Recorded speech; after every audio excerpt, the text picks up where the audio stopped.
నా వీడియోస్ రెగ్యులర్గా చూసే చాలామంది చింతపండు పేస్ట్ నేను వాడడం వీడియోస్లో చూసి అసలు దీన్ని ఎలా తయారు చేస్తారు అని చెప్పి అడిగారు అండ్ డైరెక్ట్గా డిఎం కూడా చేశారనమాట. So for them this is the video. So యాక్చువల్గా ఫస్ట్ చింతపండుని అందులో ఉన్న వేస్ట్ అంతా తీసేసుకోవాలి, లైక్ గింజలు, తొక్క, లైక్ ఆల్ ద పీల్ అంతా తీసేసుకొని వాటర్లో చింతపండు ములిగేంత వరకు వాటర్ వేసుకొని ఆ వాటర్లో చింతపండుని బాగా పిసకాలన్నమాట. కొంచెం మరీ మెత్తగా కాదు, జస్ట్ అలా కొంచెం సాఫ్ట్ అవ్వడానికి. వన్స్ అది బాగా సాఫ్ట్ అయిన తర్వాత దాన్ని స్టవ్ మీద పెట్టాలి, ఉడికించాలి అట్లీస్ట్ ఫర్ 10 minutes.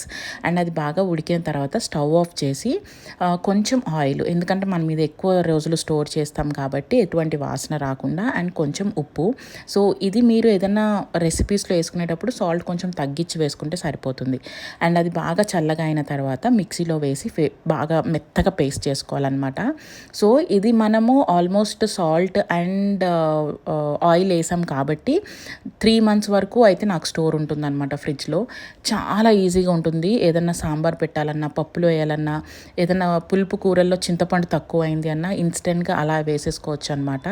ఒక్క పూట కష్టపడితే చాలు, 3 months వరకు మనకి చింతపండుతో బాధే ఉండదు.